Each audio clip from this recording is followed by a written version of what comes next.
Hello today, guys. So today I have done the review on the Poland Pro leaf blower, and now I'm going to be doing a review on my Honda Forman ES 4x4. Um, I'm going to go off with the bad stuff, the stuff that I like a little bit less, or just simply stuff that's gone wrong. This is a 2004 Honda Forman ES 450, or 2003, my bad. And when we got it, it ran good for a while. We got it mainly because it has a big plow, which we have taken off because it's springtime. I don't have the plow on there, but it does have a plow. Uses plow driveway, works awesome. So after we plowed with it for a year, drove around during the summer, this wheel right here, this wheel bearing blew, just completely shot. The little balls inside the wheel bearing fell out.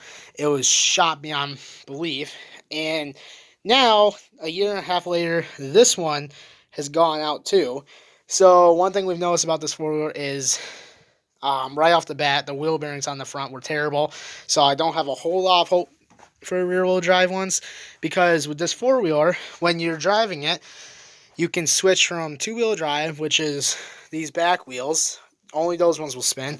In the four-wheel drive, and when you do that, a little light should come on.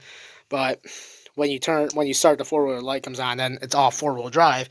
So not holding a whole lot of hope for those ones, because if these ones both went within short period of time, these ones probably will, because those are the main drive ones that are usually going. But that's just something we'll have to see. So that's the one thing we don't like about this four-wheeler that much, was the wheel bearings were kind of worn, I guess, when we got it. The only other thing that I don't really care for all that much is the amount of electronics on this four-wheeler. It might be a little bit quicker than using. It does have a foot shifter, and right, it's kind of hard to see because of the lighting. Right there, right here is a foot shifter. You put like a little thing on there you can shift with your foot in case of emergencies, but you're not really supposed to use it because you're supposed to shift with these buttons right here. So when you go up in the first gear, it shows you first, and then the battery's kind of dead on this thing, so it's not wanting to shift too well. But then to reverse, it's just like the Rancher. You press this little button down, squeeze the brake, and then press the down arrow, and that red light comes on, and it's in reverse. Then you just press up to go into neutral. But I honestly don't like all this electronical stuff. I mean, it is kind of nice having the time and everything on here, and that clock is an hour off, but it tells you your mileage and everything on there. I do like all that, but it gets to be kind of annoying. I do like one of my favorite things is being able to switch into two-wheel and four-wheel drive. But other than that, I'm not a big fan of all the electronics on here. But and we did end up having to replace the battery fairly soon after buying it. This is a brand new battery just before winter started. Through no one's fault other than my own, I left the key on overnight and completely killed the battery. So I had to replace it, but that's not a big deal. Now, the one other thing I don't like about this battery positioning on here is on the Rancher, it's a little bit more far back. You can get to the terminals and unscrew them and put a charger on here. On this one, you have to disconnect both these bolts that hold the seat on, just in order to get to the battery. My thinking is, because this is a 100cc bigger engine, it's pushed back a little bit more. There needs to be less space in there, but that's just how that is. So then the only other thing is the shifter. The electronic shifter is controlled by this little guy right in there. That little thing controls the electronic shifter up front, apparently, which is kind of a poor design in my opinion, but having it be back there where it can maybe get water in there or whatnot. We have had a couple problems here and there with getting it to shift. It didn't want to shift, especially when the battery is low, it won't shift.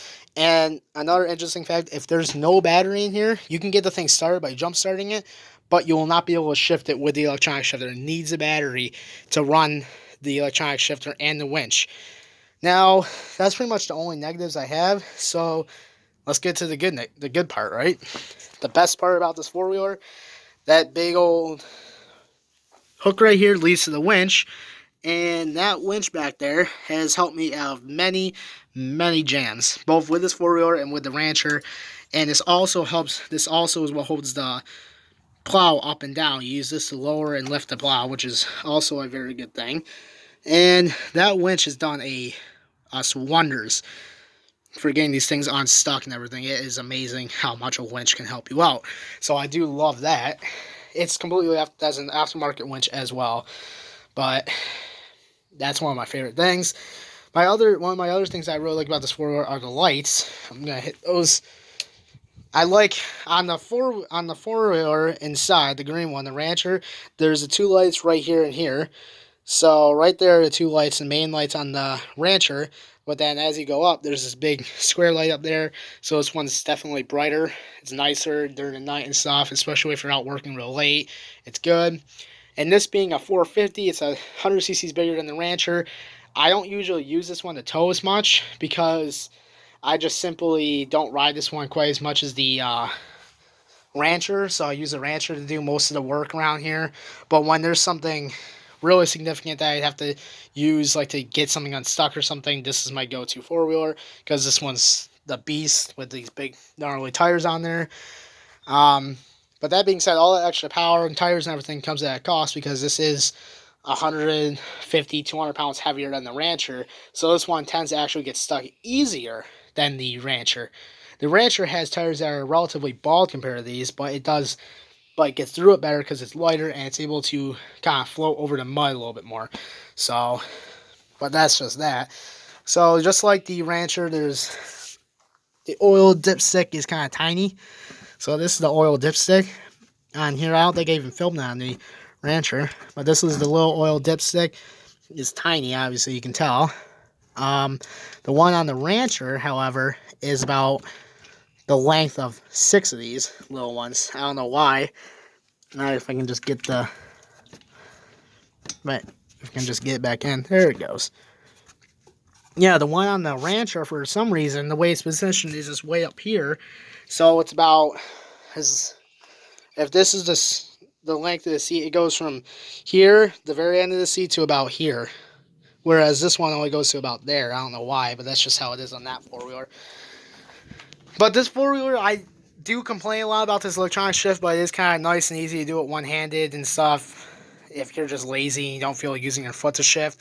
It does have the pull starter, just like the Rancher, except this one, the recoil on it is a lot better. So that's always nice to have. It's an extra startup, just in case you ever need it. And our dog is right there. Say hello, King. Or don't. So I'm going to start this real quick and let you guys listen to it. The exhaust on this does need some work, so it's a little bit louder than the Rancher, but I don't know if you're going to be able to even hear that over his barking, which will happen. But it should start right up because we just ran not too long ago. Starts right up. Do it with the lights on.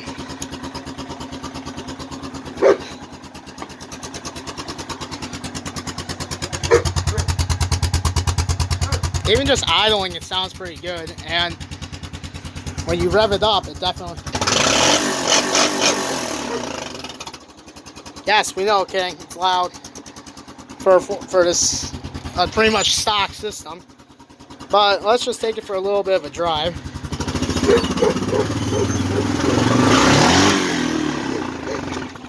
Trying to shift one-handed is not fun. I'll just leave it in third gear.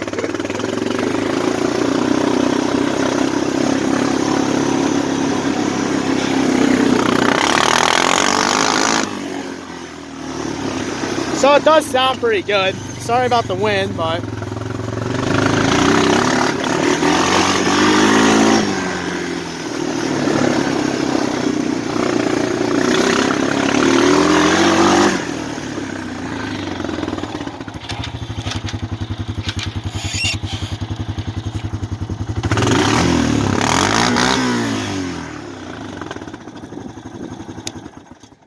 Yes, and I do know it's not the best thing to be revving it off the top limiter like that. I am 100%, I know that. So, don't worry. I do it very rarely, only for video purposes, I really do it. So, don't worry, I don't do it all the time. So, as for the four-wheeler itself as a whole, it was definitely a good investment. I think we paid around $1,000 for it back in 2000. I think it was 2017 we got this four wheeler, maybe 2016. Um, but yeah, it's a solid four wheeler for being it's a 2003, so being this old, it's pretty good, you know. But this is actually the first time I've ridden it since we took the plow off, which is kind of neat. So yeah, that's just my review of this four wheeler. If you guys have any questions, comments, or concerns, leave it in the comment section. I will address them. I always try to address every single comment that I get. Anybody who leaves a comment, I always see it, and I always do either like your comment, or I usually 99% of the time I reply back. So if you guys have anything you guys want to say, feel free, give me a thumbs up. That would help a lot with the channel. I know I have about 10 subscribers right now, and I hope that by the end of the summer I'll do some more reviews and stuff. I hope that I'll have at least 20 to 30 subscribers more. That'd be really good. Again, I'm sorry about the wind. Let me try and block that a little bit. But yeah, so I hope that I can get some more subscribers and grow the channel, obviously.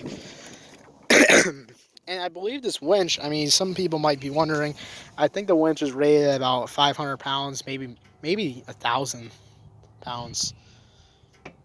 I don't think it's 1,000 pounds. I think it's more like 800 actually, give or take. I'm not 100% positive, but I know it's around. I know it's more than 500, but I know it's less than 1,000 because this thing, the green four wheeler of ours, is about 600 pounds, give or take.